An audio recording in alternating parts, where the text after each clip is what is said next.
Good evening, everybody. Thank you very much for being here. We have a very interesting session today. At least for me, it is certainly a new field in CKD, but it has been, work has been ongoing for quite some time, but very few people who have actually done a lot of work on it. And today we have with us Professor Dominic Raj, who happens to be my senior and mentor during my DM training program.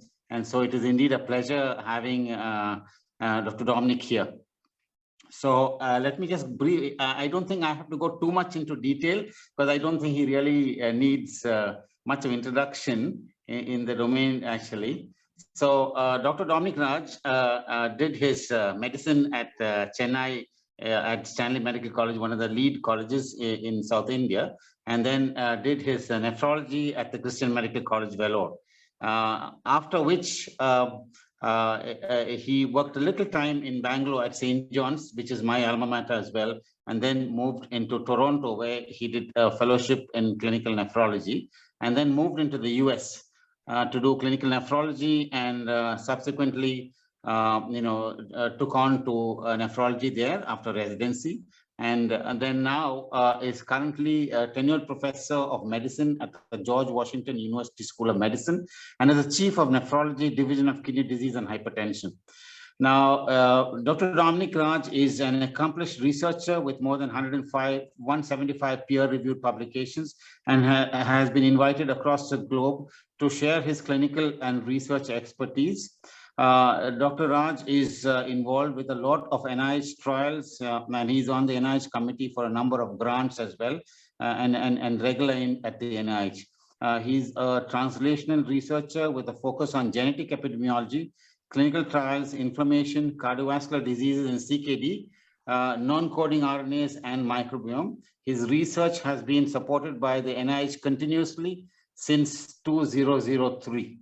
So currently, he is professor of medicine, the George Washington University School of Medicine, Washington, DC, professor of biochemistry and genetics, professor of epidemiology and biostatistics. So of course, he's board certified in internal medicine and nephrology.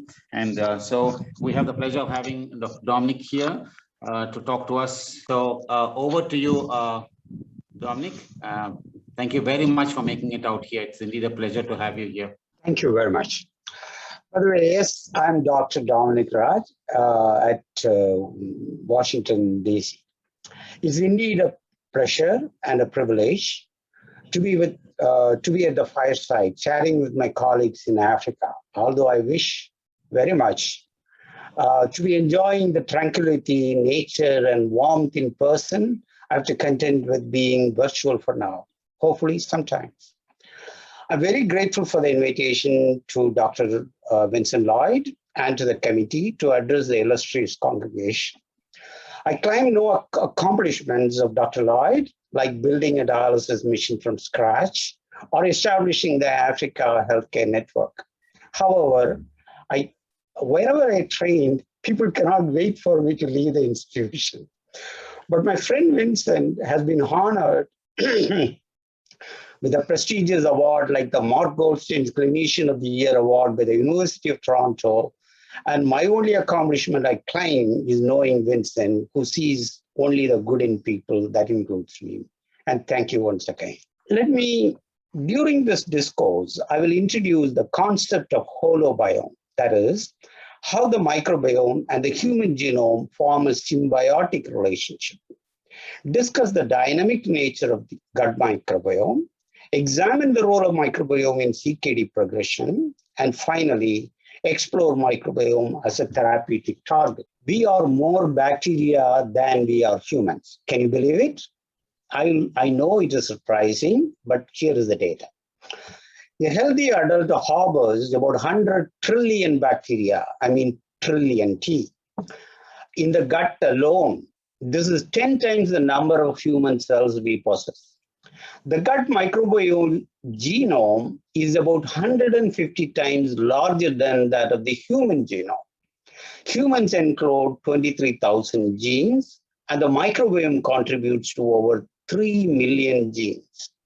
Metabolic potential of the gut microbiome is enormous and is claimed to be equivalent to that of a liver. Bacteria have co-evolved with the humans, and this symbiotic relationship that has expanded our metabolic capabilities well beyond what is coded in our genome. So you see the human genome, this is the microbiome. You get a picture. Thus, microbiome makes a man Superman and a woman a superwoman. Let me introduce you to some terms. Microbiota is the collection of organisms in an ecosystem. The collective genome is called microbiome. Now we use DNA-based techniques and not culture techniques to characterize microbiome, such as the 16S sequencing. It tells us who is there. The metagenomic sequencing, on the other hand, which is much more deeper, it provides the functional significance of the microbiome.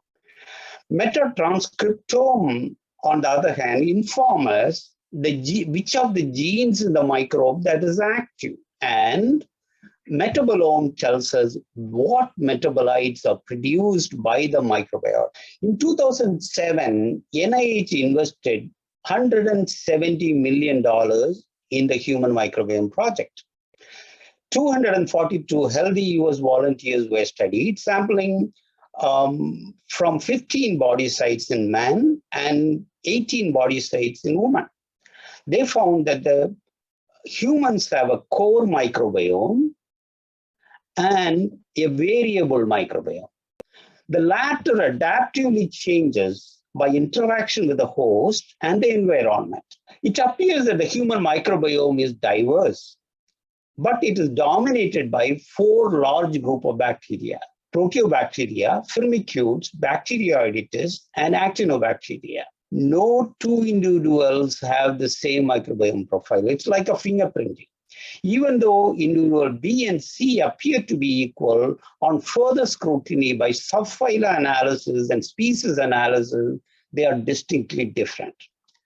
Not only is there an inter-individual variation in microbiome, the bacteria vary by the body site where it is sampled from. Gut has the highest microbial density recorded in an ecosystem.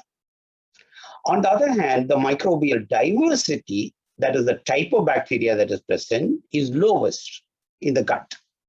More than 50 bacterial phyla are known to colonize gut, but the commonest ones are firmicutes and bacteroidetes, and to a lesser extent, proteobacteria. Archaea, which was thought of no clinical consequence, now is emerging as an important player in health. Distribution of the microbiome is not uniform across the intestine. Abundance and the diversity of bacteria increases, shown by the color intensity, increases from the proximal to the distal intestine. Another important observation is that the proximal colon is colonized by saccharolytic bacteria, the one that breaks down sugars, and the distal part by the proteolytic bacteria that breaks down proteins. This has physiological significance because proteolysis generates toxins, and this distribution of microbiome keeps the contact time between the toxins to the minimum. In other words, if it is produced close to the rectum, it just gets eliminated so that it doesn't get absorbed into the body. Gut microbiome is the primary filter for the largest environmental exposure, that is food. It is the largest endocrine organ and the most efficient metabolic machinery that generates useful metabolites and also generates toxins in disease states, and it detoxifies them under physiological conditions. In fact, toxins produced by one bacteria is the nutrient for the other, thereby it neutralizes it. A number of metabolites are generated by microbiome from diet, and they interact with the host and modulate their functions. The human host and the microbiome have an evolutionary aligned interest and interdependency.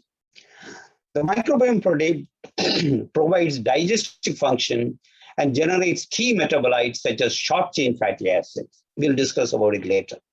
They offer biosynthetic pathways that significantly expand the host metabolic capacity, such as synthesis of vitamins. Microbiome is essential for the development of normal immune systems. If you don't have a microbiome in the gut, your T cells will not be normal.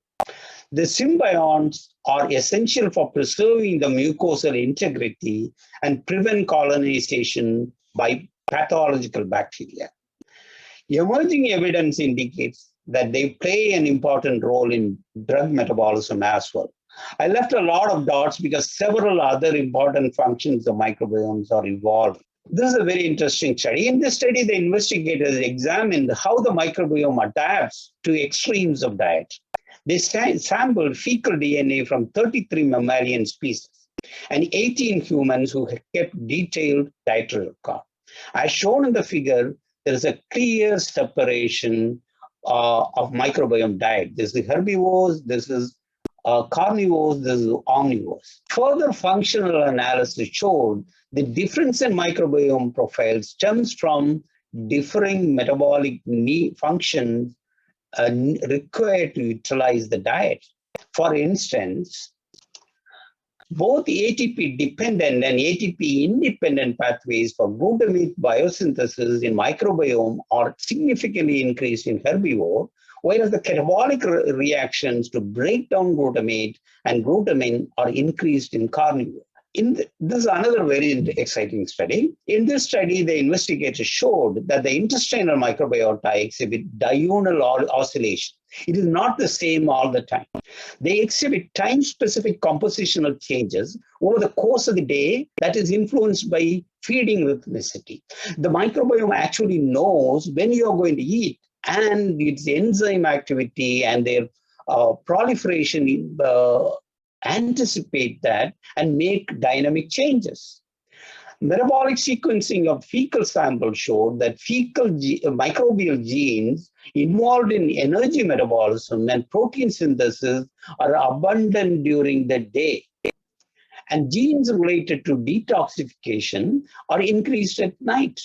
Circadian misalignment due to change in sleep-wake cycle. That is, if you move from a day shift to the night shift, and time shift induced by jet lag, that is, you travel across the continent. In humans, results in dysbiosis and abundance of firmicutes. We'll discuss about firmicutes a little later. Most importantly, germ-free mice, that is, the mice with no bacteria in the gut, colonized by microbiota from jet-lagged individuals, developed obesity and diabetes. So don't travel too much. Hippocrates said, death sits in the bowel. Perhaps he knew about dysbiosis. The term dysbiosis was originally coined by Metchnikoff in 1900 to describe altered pathogenic bacteria in the gut. The current definition of dysbiosis is qualitative and quantitative changes in intestinal flora, their metabolic activity, and their local distribution. In general, gut dysbiosis is characterized by decrease in diversity or the type of bacteria, and also relative alterations in the abundance of selected bacterial taxa. Microbiome profile is altered in CKD. Vasily et al. Found significant difference in abundance of 190 operational taxonomic units in ESRD patients compared to controls. In CKD patients, there is bacterial overgrowth in small intestine, which is usually relatively sterile. Bacterial count is about 100 times higher in ESRD, but the diversity is reduced, possibly because the uremic environment favors the growth of specific bacteria. The abundance of bifidobacteria and lactobacilli are reduced. These are considered to be good bacteria producing useful metabolites, and they reduce inflammation. There is expansion of bacterial families producing urease, uricase, picresol, and indole-forming enzymes. Thus, there is structural and functional alteration in microbiome profile in CKD. We compared the gut microbiome assessed by metagenomic sequencing in 52 CKD patients and 17 controls without CKD. The microbiome profile in patients with CKD and ESRD were distinctly different compared to control. This is the controls, and as you can see, this is the ESRD. There is a distinctly different. Colin-Sella, which is associated with atherosclerosis here, was increased in individuals with decreased GFR.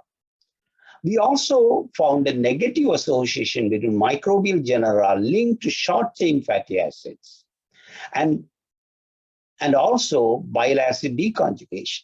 This is important because short-chain fatty acids and bile acid metabolites are linked to reduce cardiovascular disease. This possibly explains why patients with CKD has increased cardiovascular disease. Coinciding with the reduction in there was a reduction in bitrate production in stool with advanced CKD. This brings up to the question, why is the microbiome altered in CKD? The diet in patients with CKD is different because we tell them not to eat phosphate, not to eat potassium. Potassium is present in a lot of vegetables, which is low in fiber, which contributes to decrease in bifidobacteria. Slow intestinal transit allows proliferation of microbes. Delivery of undigested protein to colon promotes the growth of proteolytic bacteria, which generates toxins. Use of antibiotic is more frequent in patients with CKD and ESRD. They change the entire landscape of microbiome. Secretion of urea and ammonia, which is common in advanced CKD, allows the growth of specific pH-sensitive bacteria. Iron, either in oral or IV form, PPI, proton pump inhibitors, also affect the gut microbiome. The importance of gut and gut microbiome in CKD has been recognized for several decades by nephrologists. In 1959, Walser, using labeled urea, showed that urea is broken down in the gut, possibly by bacteria. In 1974, Jones et al. Studied creatinine kinetics using labeled creatinine and detected a creatinine deficit and speculated that creatinine is metabolized to carbon dioxide and methylamine by gut microbiota, which is proved now to be true. Thus, gut microbiota actually help to get rid of uremic toxins. On the other hand, in 1995, Carter showed that germ-free anephric mice, germ-free anephric means the mice that has no kidney, it has been removed. Some survived longer than anephric mice with the intact gut microbiome. In 1982, Yokoyama showed sterilizing the intestine by antibiotics decreased the fecal and urinary excretion of phenolic and aromatic bacterial metabolites in weanling pigs. These studies show that the gut microbiome actually generates some of the toxins and contribute to mortality. The importance of gut, a number of uremic toxins are believed to originate from gut colonic metabolism of protein and amino acids. They include phenols, represented by p-cresol, indoles represented by indoxyl sulfate, amines such as trimethylamine N oxide, and others listed here.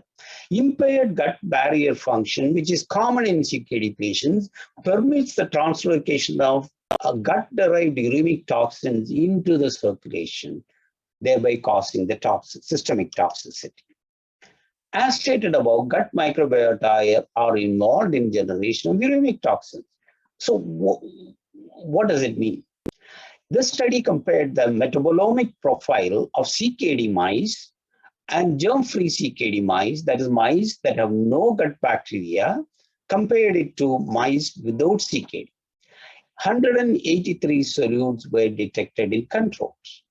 53 metabolites, possibly uremic retention solutes, were abundant in plasma of CKD mice.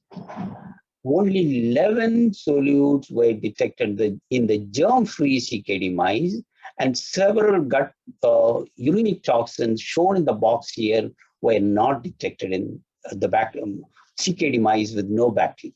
Why should we care about these solutes? In this study, investigators examined the plasma metabolomic profile as determinants of progression of progression to ESRD in patients with type 2 diabetes using the Jocelyn kidney cohort metabolomic profile of 40 patients who reached ESRD and 40 who did not develop ESRD were compared. The volcano plot shown here shows the metabolites associated with CKD progression. Each 1 unit increase in peak resolved sulfate and phenylacetyl-glutamine were associated with about 2-fold increase in risk for ESRD. These two are gut microbiome-derived toxins. So they contribute to CKD progression. In 1997, Naiva et al. Proposed the protein metabolite hypothesis, which claims that toxins generated from protein putrefaction but gut microbiome are taken up by the organic anion transporters in renal tubules, which activates the cellular pathways leading to cell death and interstitial fibrosis. In clinical studies, elevated levels of indoxyl sulfate and peak resolved sulfate were associated with progression of CKD and mortality in patients with CKD. How do these toxins cause kidney damage? Treatment of proximal tubular cells with indoxyl sulfate and peak resolved sulfate led to epithelial mesenchymal phenotypic transition, which is a pre-runner of interstitial fibrosis in renal tubules with increased expression of transcription factors. In partial nephrectomized mouse model, indoxyl sulfate and peak resolved sulfate activated the intrarenal renin-angiotensin system, leading to interstitial fibrosis and glomulosclerosis. CKD patients with CKD have excess inflammation. In mouse model of Alport syndrome CKD, Anderson et al. Showed that progression of CKD is associated with the elevated pentraxin-2, which is similar to CRP, activated antigen-presenting cells, and suppression of Treg cells. Treg cells suppress inflammation. CKD mice had dysbiosis with enrichment of proteobacteria. Liver in CKD mice had culturable bacteria and elevated this is the bacteria, and elevated circulating endotoxin levels. Thus, impaired gut barrier function in CKD leads to bacterial translocation, leading to systemic inflammation in CKD. We examined the circulating microbiome profile in blood of CKD patients and control subjects. The abundance of bacteria, abundance was not specifically increased, but diversity was reduced in the blood, with increase in proteobacteria in CKD patients similar to what was reported in CKD mice. Endotoxin is produced by the bacteria is highly pro-inflammatory. It mediates its effect through membrane-bound and soluble CD14 receptors. We measured the endotoxin and soluble CD14 level in 500 patients with CKD. Plasma endotoxin and soluble CD14 levels were elevated in patients with CKD, but only soluble CD14 level was associated with progression of CKD, CVD, and mortality. In this study, investigators examined the gut metagenomic profile associated with atherosclerosis in 12 patients and 13 controls. The microbiome profile was different in the two groups. They found the genus Collinsella, you remember I mentioned to you in our earlier slide, was enriched in patients with atherosclerosis. Functional analysis of the metagenome revealed genes encoding peptidoglycan synthesis was enriched. Peptidoglycan is a lipopolysaccharide analog that binds to CD14 on macrophage and produces inflammatory cytokine production. A number of investigators have reported association between atherosclerosis and gut microbiome. Here is the summary. Proteobacteria, firmicutes, and actinobacteria are present in atherosclerotic plaques. The abundance of bacteroidetes in gut is decreased in patients with CKD. A higher ratio of firmicutes, again, you remember I mentioned that in the mice that traveled across the globe, is the ratio of firmicutes to bacteroidetes is noted in those with coronary artery disease. Stan Hazen's group, using metabolomic approach, identified 18 compounds associated with heart disease. Among these were trimethylamine N oxide, choline, and betaine. Choline and betaine are present in food and could be converted to trimethylamine by gut bacteria. Belonging to the order of Clostridiales and genus Ruminococcus, TMAO is the oxidation product of trimethylamine, which enters into the circulation. In patients undergoing elective coronary angiography, a graded increase in risk for major cardiovascular events was noted with increasing levels of trimethylamine N oxide. In this study, Stubbs et al. Measured the TMAO level in patients with CKD. Serum TMAO levels were inversely associated with GFR.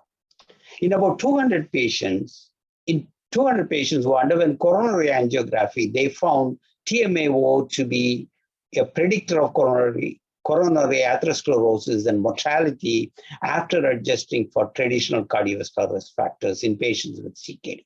This study examined the effect of TMAO on CKD progression. My friend Tang did the study. Animals fed with choline had increased levels of TMAO because choline gets converted to TMAO. Trimethylamine N oxide and its precursor choline were shown to promote interstitial fibrosis in animals, thus linking TMAO to renal fibrosis and progression of CKD. While the usefulness of TMAO as a marker of atherosclerosis is not questioned, investigators have cast doubt on the etiological role of TMAO in atherosclerosis. That includes me. TMAO accumulates about 1,000-fold in marine animals, where it serves as an osmolyte and protein stabilizing agent. Furthermore, fish consumption is touted as good for health, which has high amount of TMAO. So there is a lot of unknowns about TMAO. Let us move on to the good stuff produced by the bacteria. Short-chain fatty acids are organic fatty acids with 1 to 6 carbons. They are the products of bacterial fermentation of complex polysaccharides in the colon. The most abundant short-chain fatty acids are acetate, propionate, and butyrate. Short-chain fatty acids are shown to have physiological function and beneficial effect on the human host, but they are essentially waste product for the microbes. These molecules are partly metabolized by the colonic epithelial cells, and a proportion enters the portal and peripheral circulation, where they exert their systemic effect through the G protein coupled receptors, such as the GPR41 and GPR43. In this study, Plusnik showed a dose-dependent decrease in blood pressure in response to propionate feeding. In propionate is the short-chain fatty acid. Olfactory receptor 78 and G protein coupled receptor 41 are receptors for short-chain fatty acids. Olfactory receptor 78 is expressed in the renal juxtaglomerular apparatus and mediates the renin release. GPR41, on the other hand, is expressed in blood vessel endothelial cells. Using a knockout mouse model, the investigators showed that hypotensive effect of short-chain fatty acid is mediated through GPR41 and activation of olfactory receptor 78 counterbalances. High salt diet can lead to hypertension in predisposed individuals. High salt diet also induces T helper cell, which is pro-inflammatory, which can also contribute to hypertension if you believe in the inflammation theory of hypertension. This translational study published in Nature showed that high salt intake affects the gut microbiome in mice, particularly by depleting Lactobacillus murinus. Treatment of mice with Lactobacillus murinus prevented the salt-sensitive hypertension by modulating Th17 cells. These findings were replicated also in humans. Several bacteria need potassium for growth and virulence. We examined the effect of altering serum and stool potassium using Patromer on potassium binder. Petromer is a potassium binder, which you know. Patients were studied during 2 weeks of pre-treatment, 12 weeks of treatment with petromer, and 6 weeks post-treatment. Serum potassium decreased and stool potassium increased during treatment. E. coli was negatively associated with stool potassium, but positively correlated with serum potassium, which makes sense. 48 microbial pathways were correlated with potassium in both serum and stool. About 48 microbial pathways and 66 plasma metabolites correlated with potassium levels. We further showed that the growth of E. coli in vitro was inhibited by potassium in the media. Thus, potassium homeostasis alters gut microbiota and host co-metabolism in end-stage renal disease patients. With the knowledge about the microbiome evolving, investigators are questioning whether it's time for the metagenomic basis for the therapeutics. A number of methods have been proposed to modulate microbiome. We can repopulate with symbiotic bacteria, that is good bacteria, using probiotics. We can create an environment that favors the growth of beneficial bacteria using microbial feeds, that is the prebiotics. People have also used the combination of both called the symbiotics.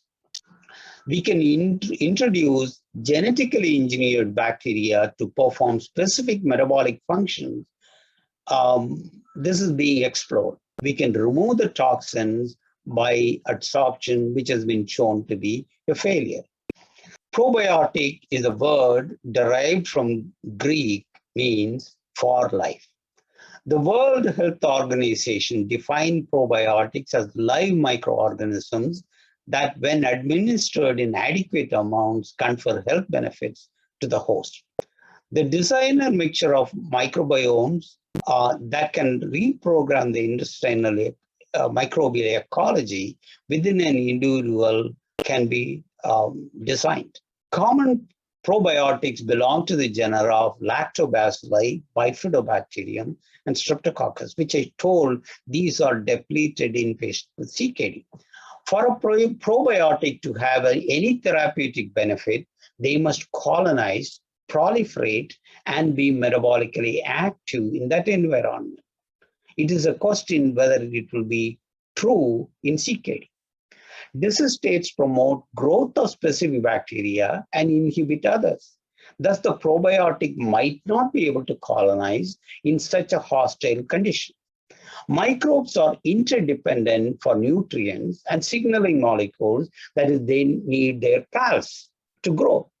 A note of caution, rarely bacteremia has been reported in immunocompromised patients on probiotic therapy. We tested the anti-atherogenic effect of 5 species of methanogenic archaea. You remember I mentioned about that in the first few slides? In a mouse model of atherosclerosis. Atherosclerosis-prone ApoE knockout mice were colonized with archaea and fed with choline, the precursor of TMAO. The plasma level of TMAO levels increased in proportion with the colonization abundance. There was a significant reduction in atherosclerosis, which was most abundant in the Smithy strain. Prebiotics are non-digestible food ingredients that beneficially affect the host by selectively stimulating the growth and or activity of one or limited number of bacteria in the colon. A number of studies have been performed, some reporting success, others failure, but the effort is ongoing. A recently completed meta-analysis concluded that there is limited but supportive evidence for the effectiveness of pre- and probiotics on reducing fecal salt sulfate and edoxyl sulfate in chronic kidney disease population. However, hard evidence is not there yet. We performed a metagenomic and metabolomic studies in 9 PD patients. The patients were studied during 8 weeks of pre-treatment, 8 weeks of prebiotic treatment with pre-inulin and 8 weeks of passive observation. There was a significant reduction in TMAO, peak resolved sulfate, and indoxyl sulfate during treatment. We noted that specific bacterial species were associated with the plasma levels of these uremic toxins. Of specific interest is we found that the abundance of bacterial enzyme gene expression parallels the plasma levels of uremic toxins such as indoxyl sulfate, peak resolved sulfate, and TMAO. Betaine reductase results in generation of trimethylamine. Trimethylamine N oxidase converts trimethylamine N oxide to trimethylamine. The changes in these enzymes in bacteria parallels the TMAO. Similarly, tryptophanase parallels the indoxyl sulfate. Aromatic amino acid transaminase parallels peak resolved. In a NIH-funded study, we examined the effect of 12 weeks of prebiotic treatment in 11 hemodialysis patients in a multi-center study. The effect of pre-inulin on microbiome was evident as shown in figure A. It was distinctly altered, especially during the post-treatment phase.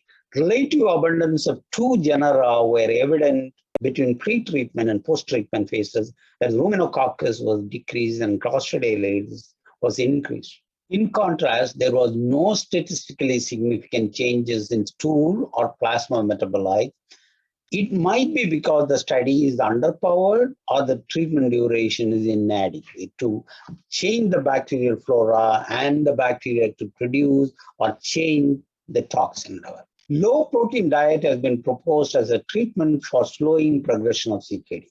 It is possible that the low protein diet decreases the abundance of proteolytic bacteria and reduces the generation of uremic toxins. On the other hand, high fiber diet promotes growth of saccharolytic bacteria, resulting in generation of beneficial metabolites such as short chain fatty acids, leading to reduction in inflammation and improvement in the intestinal barrier function, thus slowing the progression of CKD. Is there evidence? In this study, we examined the effect of high fiber, low protein diet and low fiber, high protein diet in a TGO-beta mouse model of CKD. We found the diversity is increased in high fiber, low protein diet, accompanied by a change in specific bacterial groups. The Treg population in the spleen was increased, that is the one that attenuates inflammation in the high fiber diet, but the Th17 cells was increased, indicating a pro-inflammatory state. There was increased risk for death among the high protein, low fiber group of mice. Microbes can be engineered into smart living therapeutic agents programmed to produce continuous and inexpensive supply of heterogeneous molecules of biomedical interest that could be used in the treatment of several disease states. Bacterial tryptophanase, which I mentioned earlier, converts tryptophan into indole, which is absorbed and modified by the host into indoxyl sulfate. In this study, bacterial tryptophanase that converts tryptophan to indole, in this study, Delvin found that Bacteroides has increased expression of tryptophanases.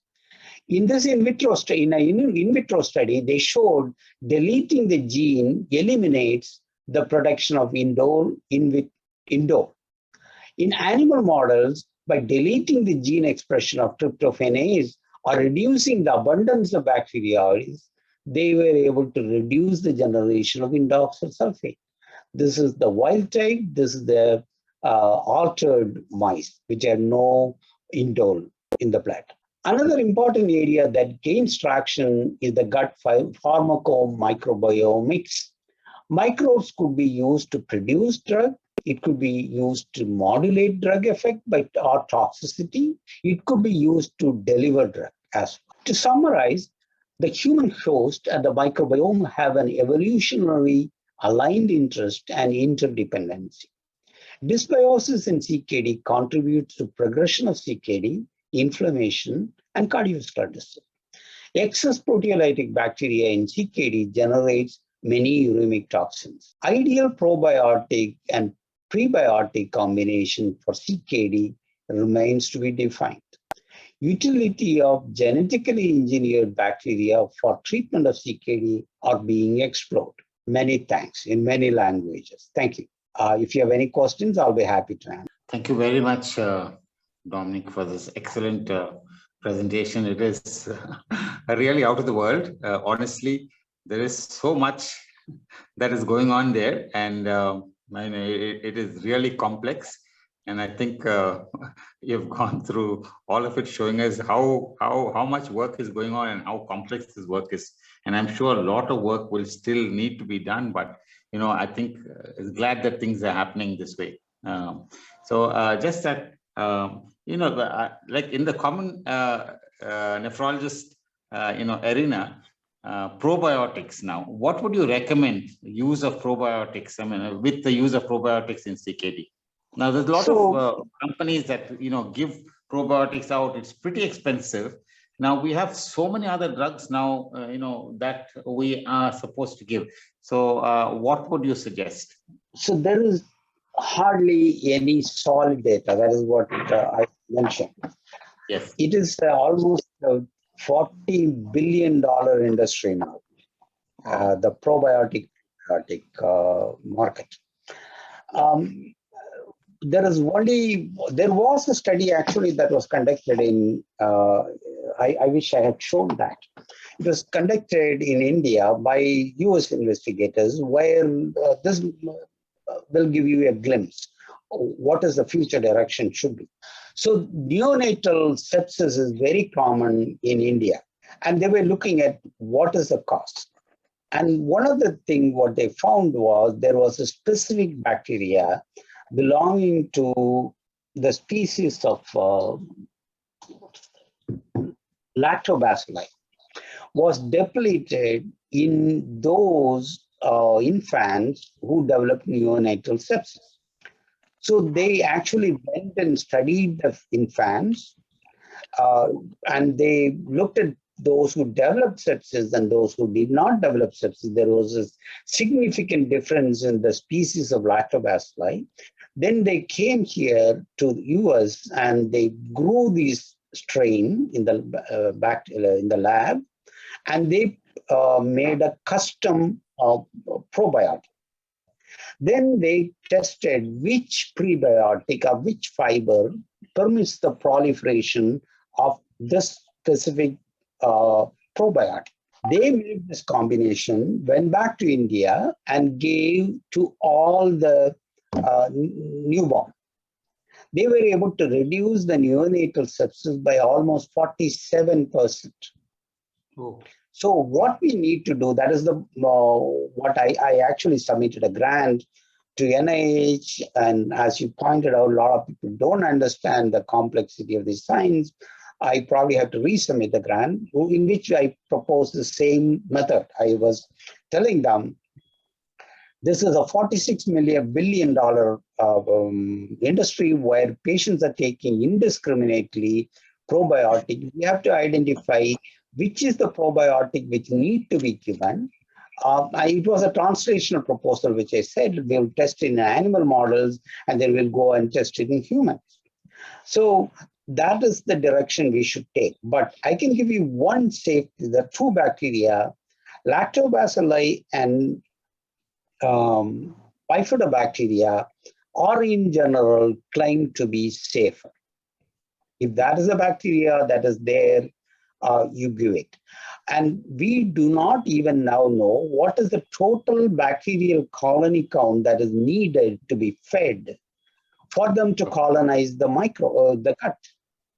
That is another study.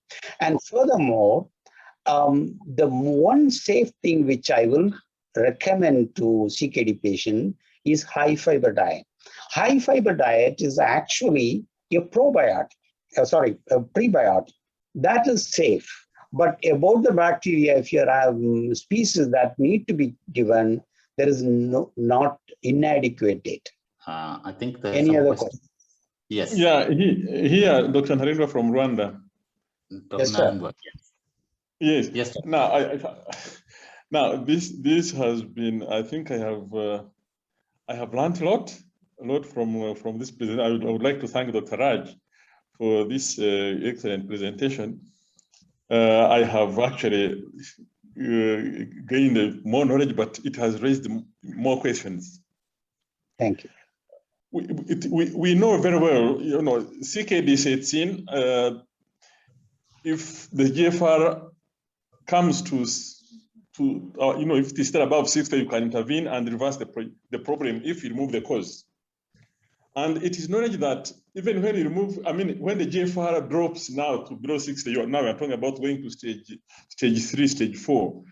Even when you remove the cause, the only thing you can do is to delay progression of the disease, but at that stage of the disease, it is self-propelling. The only thing you can do is actually to slow down the progression. Now, is this related to the amount of dysbiosis that is taking place at this stage? Because it can be, what drives progression of kidney disease when it comes to stage 3? Could it be related to dysbiosis at this stage? That's question number 1. Now, question number 2, again, I am asking myself, now, we know at least some uremic toxins have been identified. Cressyl phosphate, and others. Now, again, it has also led me to ask myself a question, because there are these uremic toxins. There are those that are responsible for, general well-being of these patients, like nausea, vomiting, disorientation, if it is severe. Now, on one hand, then on the other hand, there is this. What causes inflammation and the progression of the disease itself? Could they be related? Is it the same? Question number 3. In fact, I have too many questions, but maybe I could stop at question number 3. Question number 3. It has well been known that, and even what you've been mentioning, you seem to be choosing, and I think, which agrees with the old literature about aromatic amino acids, because you are talking about, these are, the other ones that relate to phenol. You talked of tyrosine and all the other stuff. Now, how about the aliphatic amino acids? Because in the past, actually, they were thought, in the 1980s, actually, they thought probably the uremic toxicity, although they are talking about, they were saying it is aliphatic amines, which are derivatives of the aliphatic amino acids. How about if you could select maybe, the diet that contains only the aliphatic amino acids and forget about the aromatic amino acids? Would that also help in improving and therefore, the dysbiosis situation and probably delay progression of the kidney disease? I have many questions. I think I could stop at that. Excellent observations. Let me take one by one. First one. May I assume I'm taking the third one first. You're asking about amino acid profile and the supplementation. The earlier studies that were branch-chain amino acids were proposed as a treatment to slow the progression of CKD. And I used to, in my olden days, my research was on protein metabolism. I used to use tracer methodology to study how the protein is utilized or amino acid is utilized in patients with CKD. So I probably got that interest from the earlier study that was done about branch-chain amino acid supplementation and slow the progression of CKD. That was and the MDRD study. That was the famous study that came when I was a fellow. So there's two things. If you go back a little old, the oldest treatment for uremia was they used to give like a porridge, carbohydrate porridge that had nothing but carbohydrate. And that was supposed to alleviate the symptoms in those patients. Somebody made an observation. They became malnourished because they didn't get protein. They got carbohydrate, but that alleviated their uremic symptoms of nausea, vomiting, and all those things. This is the early observation. Now let's go back here. So by giving the branched-chain amino acids, they reduce the protein intake to relatively very low amount, and branched-chain amino acids form under the essential amino acids. What is the beauty of essential amino acid is the essential amino acids can be broken down and converted to non-essential amino acids. But if you give non-essential amino acid, they cannot be converted to essential amino acid. And the balance of the amino acid profile is one of the characteristic feature of uremia. So that is what it was treating. Now that's the third question. Now let's go to the second, inflammation. So my second passion in research has been inflammation. It was very funny how I came into inflammation is when I was doing the protein turnover studies in CKD, a lot of people said you give extra protein, the muscle protein synthesis will get better. And I tried infusing them with amino acid, and I found the protein synthesis went up and the protein catabolism also went up. Then I thought, what is it? It doesn't make any sense. So I took muscle biopsies and looked at what is there. One of the observations, what I found is the IL-6, interleukin-6, in the muscle of CKD patients was 350-fold higher. And later studies, we showed that IL-6 causes muscle protein catabolism, releases the amino acid. The amino acid goes to the liver, where it in turn, the presence of IL-6 gets utilized for the synthesis of CRP and fibrinogen. In several studies, we showed that the fibrinogen is an independent predictor of progression of CKD and an independent predictor of cardiovascular mortality. So inflammation, the key reason how the microbiome causes inflammation is when the bacteria shed their lesion, there are certain bacteria that produce relatively more endotoxin than others. When you are colonized with the bacteria that produce more endotoxin, and the gut barrier function, I told you, is compromised in patients with CKD.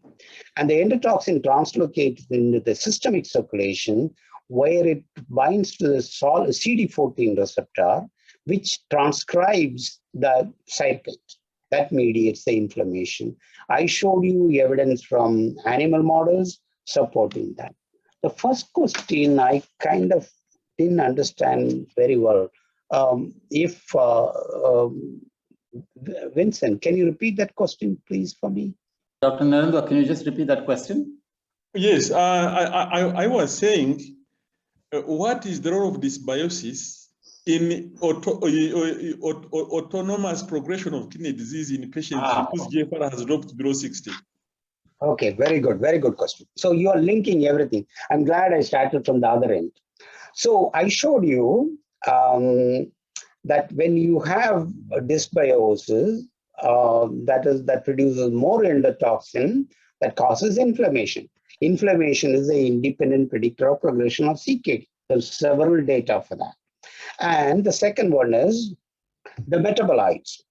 I showed you data from clinical data and also laboratory data that these molecules activate fibrosis pathway and leading on to progression of CKD.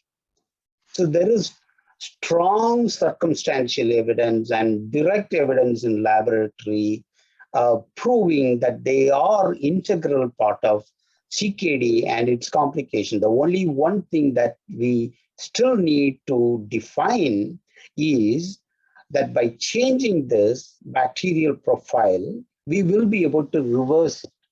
That is what I'm trying to seek funding from NIH to do. If we do that, I will be in a better position to answer your question.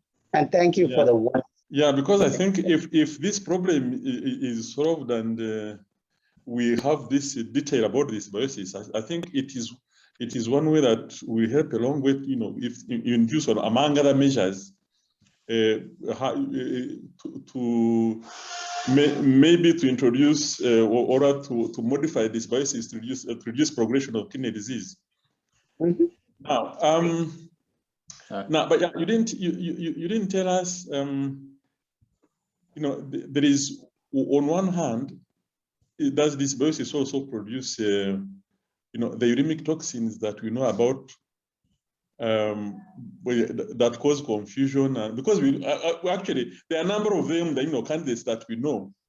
Is dysbiosis responsible also for the uremic confusion we talk about? I mean, we do observe, and the general well-being, nausea and vomiting that causes weight loss. And you mentioned low protein diet as a way to slow down progression of kidney disease. In fact, which we keep on, being mentioned over and over. But on one hand, we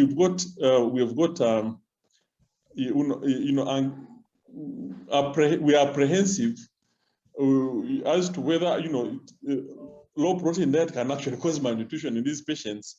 How low should be low? Because now, do you still agree with the 0.8 to 1.2 grams of protein per kilogram per day?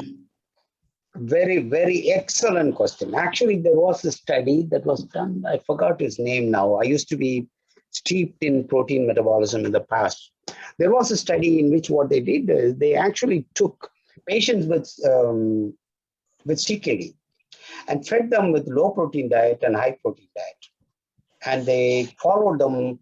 This was a study done in France, and they showed the patients who were given, actually, they used a protein of 0.6 or 0.8 per kg body weight. I forgot now.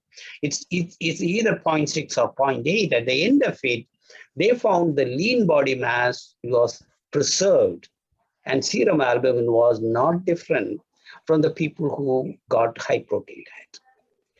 And it is unbelievable. I could not believe it. So then there was another study that was, I believe it was published in American Journal of Physiology, in which they used tracer methodology in patients who were randomized either to low protein diet and high protein diet. And they looked at the utilization of amino acid. There is a way to look at it. If you have a chance, Google my name and some of the proteins. So what they showed is the CKD patients were able to more effectively utilize the protein than when they were fed a low protein diet. In other words, the body has an adaptive mechanism by which it is able to adaptively utilize every small amount of protein that is you are giving to them more effectively to produce the protein that is needed. So does it answer your question, kind of? On the other hand, when you give high protein diet, it goes to the colon where it causes proliferation of proteolytic bacteria. And the proteolytic bacteria in turn release endotoxin, which causes inflammation, which inhibits the utilization of amino acid. That's what I proposed, the concept of functional amino acid deficiency, to explain that. Yeah. So how low protein? How low is low? I will not go. There's two things. You have to use the ideal body weight, not the actual body weight, in calculating. For example, if a patient comes with malnourishment, if you calculate the protein intake based on the malnourished weight, you are going to underfeed the patient. Sure. I tend to use 0.8. I don't go below that. I don't have the courage. But once they develop ESRD, I strongly recommend them to use 1.2 to 1.4, especially in PD patients. My recommendation is 1.4 gram per kg body weight. Thank you very much. Thank you very much. You're welcome. Thank you, Dr. Dominic. There are 2 questions more. Dr. Tahani, Dr. Tahani, you raised your hand. Yeah, doctor. Yes. Yeah. Yes, Dr. Tahani. Yes. Yes. Yeah, you hear me? Yes, You can hear hear, me? correct. I'm doing well. Thank you very much for attending the talk. Okay, so for this elegant, interesting, the doctor about acacia or gum Arabic. We use it in Middle East countries as a prebiotic medicine. It's a plant. Yes, And, I know. Yeah, I have also experience with this. I have one of my patients with polycystic kidney.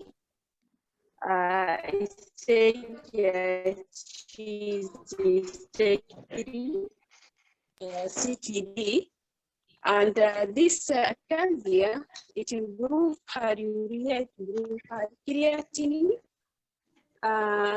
Just I need the doctor to, if you can, to give us just like a biological aspect about this acacia. Doctor, you seem to be breaking up. And can we use like this acacia to stop or to reduce the progression of CKD patient? The acacia probiotic plant. Yes, I know that. Yeah, gum Arabic. Yes, I know the Can plant. be used to decrease the progression of kidney disease? That's a It question. has been shown in a study by, I think it was done by Hostester. Can you hear me now? Yeah. Thank you. So, Yeah. there was a study done, I believe, by Tom Hostester, in which they showed that it decreases the levels of uremic toxins. But the study was not long, the duration of the study was not long enough to show a slow in the progression of the kidney disease. In other words, what I will tell you is, it has been shown to be safe. They did not demonstrate any adverse effect. So I will not tell you to stop it. I will recommend you to use it under observation. If it slows the progression of kidney disease, do let me know. Okay. And there were a couple of chats. What is this? What is this herb or product? It is a gum from one of those gum acacia. Yeah. Right. Okay, right. That is a prebiotic. There were certain questions. One, how do I know that the mice are CKD? We measure the serum creatinine and urea in that mice. There was another question. How does salt affect probiotics? Yes. So yes, the reason is the salt favorably allows growth of not good bacteria, which I showed you in that slide. So in the presence of salt, there are certain bacteria which thrive on the salt. And as a result, you also have pro-inflammatory state. Yes.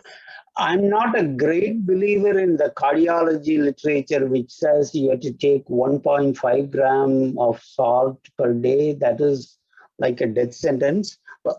That's my personal opinion. Don't take it seriously.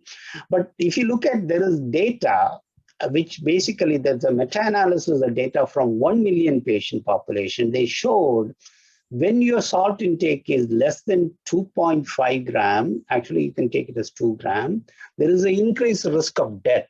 So I will take salt because there are some good bacteria possibly will also need salt to survive. So my recommendation will be yes. Excess salt does cause proliferation of bad actors, leading to hypertension and pro-inflammatory state. But at the same time, if you don't give enough salt, that has been linked to increased mortality, although the study of microbiome in association with that has not been very detailed. Do we still say patient with ESRD? Do we still say that patient with ESRD after transplant? So will these probiotics survive? Okay.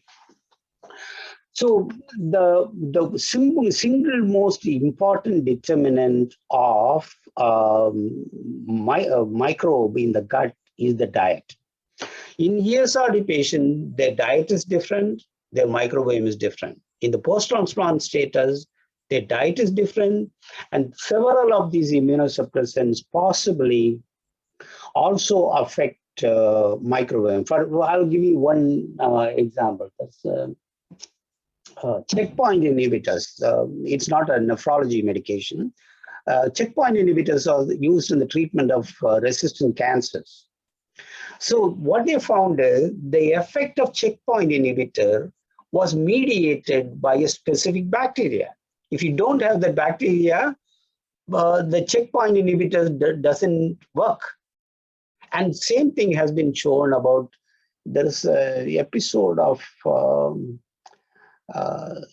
calculus formation in China. It was reported in several people by contaminated milk. And one of the bacteria, I forgot the species exactly. If you don't have that bacterial species, you don't form stones. So the science is evolving. We still do not know a lot. It is almost like tablet that they discovered in Egypt that was used to translate, I forgot. So we are still trying to understand a lot of things in microbiome. Gum arabic, due to association with hypercalcemia, maybe I did not know, but the study, they did not find anything. Yes, I agree with that. There is no strong evidence that it does not cause reduce CKD progression. Any other question? If not, it's a great audience.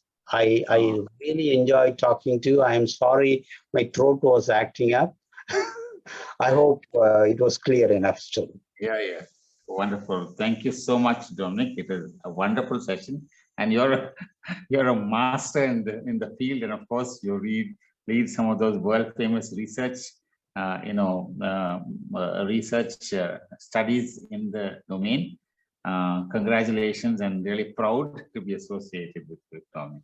And of course, but the thing is, we also want you back. I know that you're a master in the field of hypertension. So we would like you back on clinical trials in hypertension.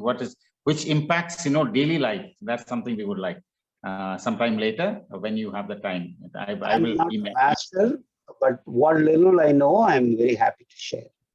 Yeah, sure. Thank you so much, Mom.